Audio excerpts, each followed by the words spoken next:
සුබ දවසක් ඔයාලා හැමෝටම අදත් වෙනදා වගේම ගොඩාක් ආදරෙන් එකතු කරගන්නවා ඒ කේඩි ප්ලාන්ට් නර්සරි වෙත. අදත් ඔයාලට පොඩි පැකේජ් එකක් අරන් ඇවිල්ලා තියෙනවා. මෙතන පැල 20ක් තියෙනවා. මේ පැල 20 ඔයාලට කියන්න ඕනේ මේ මල්ටි කලර් සීඩ් පැල 20ක් තියෙන්නේ. එතකොට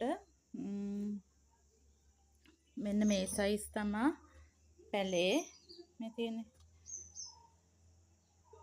මේ සයිස් තමයි පැලේ වෙන්නේ. එතකොට ඔයාලට පේනවා මේ පැල මල් ආසන්නම වගේ පැල ටිකක් තමයි තියෙන්නේ. පොඩි පැල 3ක් තියෙනවා. පොඩි පැල 3ක් කියලා කියන්නේ ඒ පොඩි පැලත් මෙන්න මේ සයිස් විතර වගේ තමයි පැල මේ තියෙන්නේ. ඒ මම ඔය කියන පොඩි පැල. ඉතින් පොඩි කියලා කිව්වට පොඩිම නෑ. එතකොට මේ පැල 20 තමයි ඔයාලට තියෙන්නේ. එතකොට මේ එකක් 250 ගානේ තමයි දෙන්නේ.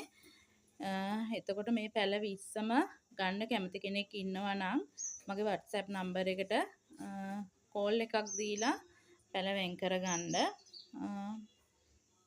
අනේ ගන්න කැමතිම කෙනෙක් ඉන්නවා නම් විතරක් කෝල් එකක් දෙන්න. මොකද මේ මට එතකොට සමුදට කෝරියර් එකට දාන්න පුළුවන්. ඒක තමයි ඉතින් කියන්න තියෙන්නේ. තරහ වෙන්න එපා මෙහෙම කිව්වට. මොකද මේ මට වෙච්ච දෙයක් නිසා තමයි මම මෙහෙම ආපහු ඔයාලට කියන්නේ. මේ ඒක හින්දා එහෙම ගන්න කැමතිම අය විතරක් කතා කරද්දී එතකොට මට ලේසි ඒ කෙනාට විතරක් දෙන්න. මොකද නැත්තම් අර ආපහු මම ඕඩර් වෙලා කියලා තව කෙනෙක් ඉල්ලපුවාම මට ඒ කෙනාට දෙන්නත් නැහැ. මේ අර ඒ වගේ තත්ත්වයක් එනවනේ. අන්න ඒ නිසා තමයි එහෙම කියන්නේ, වෙන හේතුවක් හින්දා නෙමෙයි. ඉතින් ගන්න කැමතිම කෙනෙක් විතරක් ඉන්නවා නම් කෝල් එකක් දීලා පැල ටික වෙන් කරගන්න. ඉතින් එහෙනම් ගිහින් එන්නම්. සුබ දවසක්. තෙරුවන් සරණයි.